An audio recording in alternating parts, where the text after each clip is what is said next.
Hii ni hadithi yangu na ni hadithi ya watu wa kabila yangu.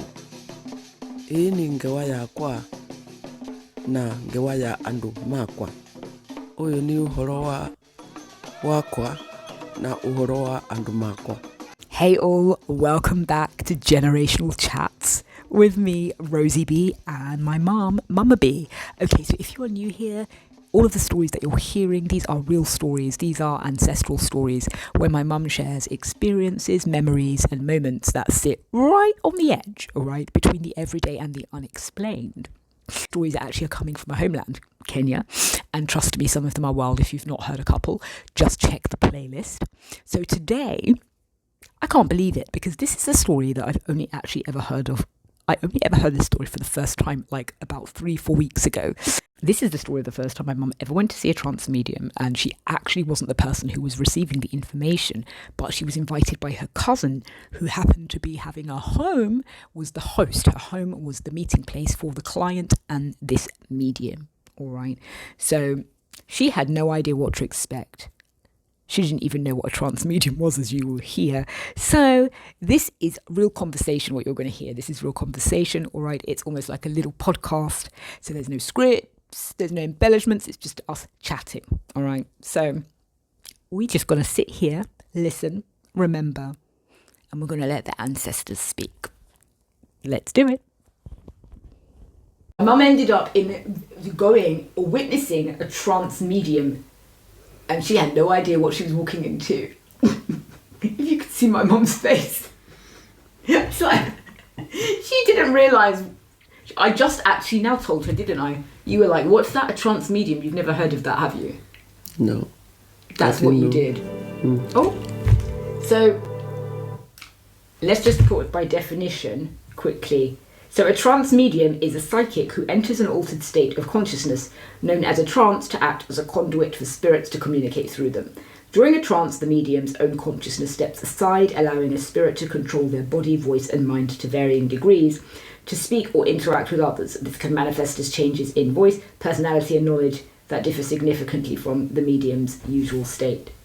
Now, the reason that I wanted to do this one particularly is because I think most people think of trance mediumship and they automatically think, most people have only heard it maybe through things like through the Western lens and all of this, but this is something that happens everywhere. Mm-hmm. And this took place in, it was like 1981, wasn't it? In Nairobi, in Kenya. Yeah. Over to you. First of all, why the hell were you there? Because like, you were... You just find yourself drawn to this stuff. I told you that you were the spirit called you, but you were like, no, bro, I want to be a Christian. You hate when I say that. I was born. Mum was like, I'm not looking into this stuff. I was born a Christian. Set the scene, Mummy. What happened? I was born Christian, but I have a cousin. Still have a cousin, and we went to school together. We were in the same class, but we separated when I went to boarding school. She went to work in Nairobi. So the time after a long time I was working. Wait, no, look, I think we need to set the scene because this is kind of funny because you say you were working, but what you mean is that you actually became an international air hostess, flight attendant. So you weren't actually, you were kind of all over the world at that point. You weren't actually really living in Kenya at that point, which is, well, for back in those days, it was a really good job for you. So you had been more or less spending a lot of time in London. You were living in London. You were England. You'd been living in England for nearly 10 years by that point. My brother Tony was born. That's our older brother, at least. Yeah. So you went back, as you do, to see your peeps. Yeah. I think we have to say that because it sets the story a little bit more. So you would come back. Didn't you say that your cousin was like, come with me to blah, blah, blah, blah, blah? No, my cousin now there was somebody who wanted to see this medium. Well, we call it what you would call it. You didn't know. What did you call it? You were like... I didn't know. She only told me there's this lady who... She put it like the lady changes from a lady in a voice to a man and then she becomes somebody else. So I was so curious and I wanted to see. I went there. What did you think it would mean? Were you like, what do you mean changes into a man? She speaks, her voice changes. She talks exactly like a man. She actually behaves like a different person. And she said, and I was curious to see, because I couldn't believe how is it going to happen. So it was in the evening, and I went to her house. The lady was there already. When I went there, the lady was there because she was coming from where she lived to my cousin's house. Wait, interrupt. Didn't you say that you knew this lady though? I heard about her, but I had not seen her. She's from a part of, we got districts. She's from another district. Which district was she from? She was from Kitui district, and I'm from Machakos district. Okay. And she was in Nairobi. So my cousin is the one who arranged for her to come to her place. And because she knew I heard about it. So this was me to go and see her. I could not believe. So the woman, basically set it up. It was not that you were going to see her. It was like this lady was going to do a session with a client, and it was taking place in your with cousin. a man. There was a man who had arranged to and it was taking place in your cousin's house. So your cousin was like, Jane, come and see this. I know you might be curious. I don't know why she thought you would be curious, but there you were. I was with my cousin most of the times because it wasn't far from my brother-in-law's house where I was. Okay. So we used to talk, and she explained to me and she told me, and I was really curious to see. So I came there, and the lady was normal, elderly. She was maybe just over 50 something, and we were talking nicely, and I couldn't believe what would happen because she was just a lady. We were talking, and then the time came. This man came in, and now they talked, and then it's time now to arrange. And she went to the next room. I was given a chair to sit there. I was in that room with a man and my cousin and this lady. And the first thing, my cousin had to get beer, which is beer. This woman doesn't drink at all. Teetotaler. Yeah. But when it comes to what she does, she drinks.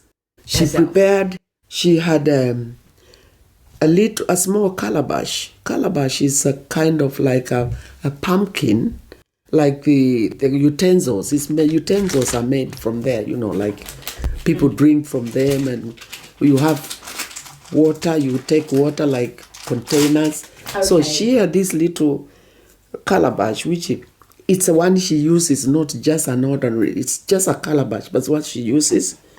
Okay. And what she did, we were talking nicely now, time came, we kept, I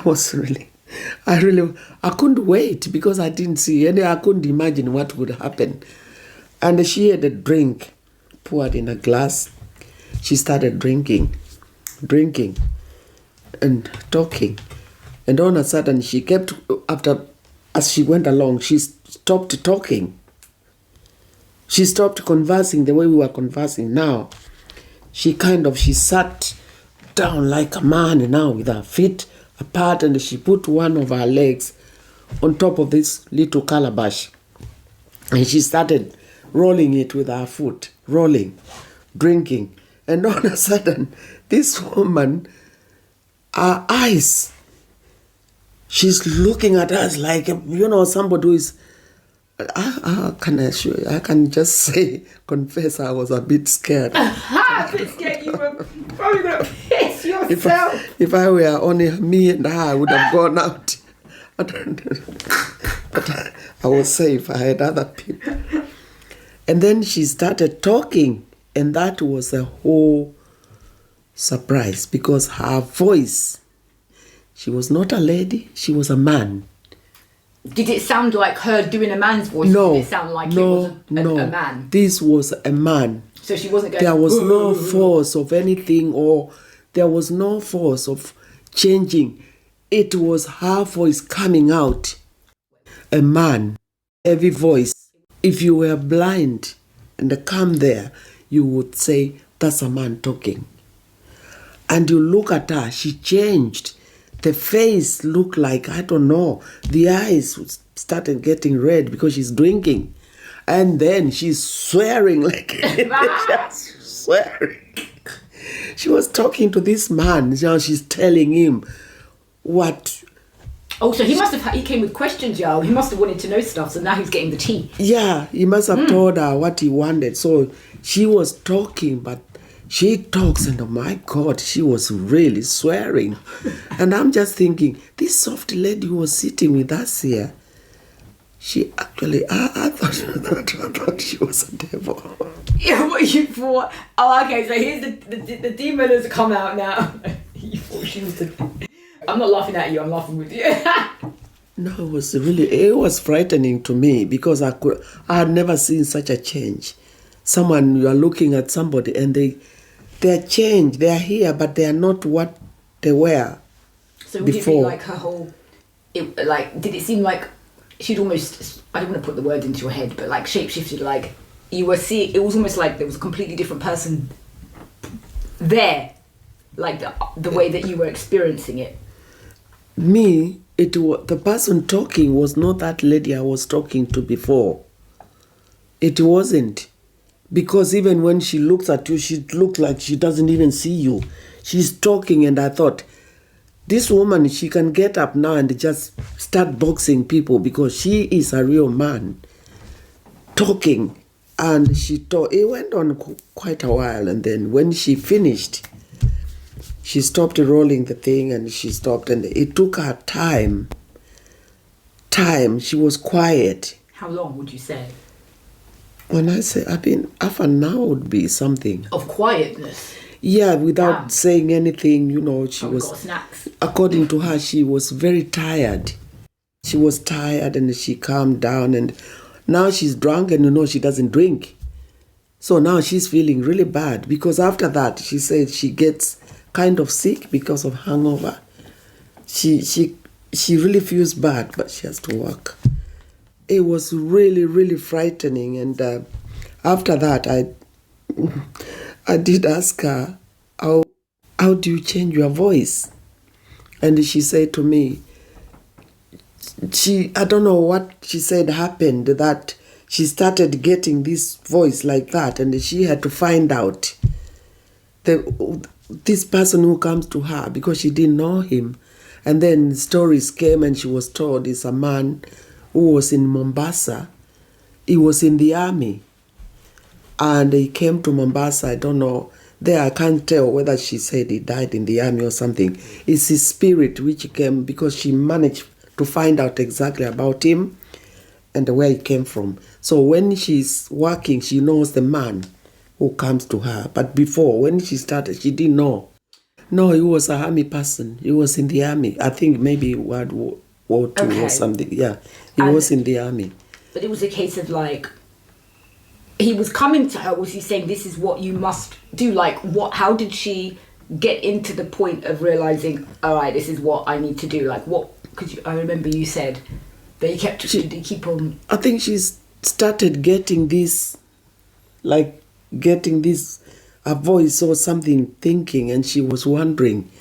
And then when she started doing what she's doing, this is the voice which was coming to her, but she didn't know who it was. All she knew was our tribe, because he's speaking that language, he's speaking our language. But she wanted to know exactly who it is, who he was, and what he was doing, so that she can know. And she found out. So she was quite okay working with him. But wasn't it a case of he wouldn't leave her alone until she accepted is what you... Yeah, that's why she had to go and find out. This is what I'm saying. I'm like, that... Because she was at first... I remember you saying, she was like, what is this? Was it a case of he was like... Basically like Ghost. It's like, you need to listen. If you keep ignoring... She was persistent. He was persistent, and he would go on and on. And this is what was making her make sure she would find, because he wouldn't leave her. She had to go and find out who it is. So what did he want though? Was it a case of, was he wanting to be a familiar spirit? Was he trying to help people through her? I don't know. Maybe she was. Maybe she had that, and she wanted. Maybe he was, and they wanted to continue with his job, or maybe just a spirit which attach itself to somebody. And But he must be interested in this, though, isn't it? He was giving answers to the clients. Yeah.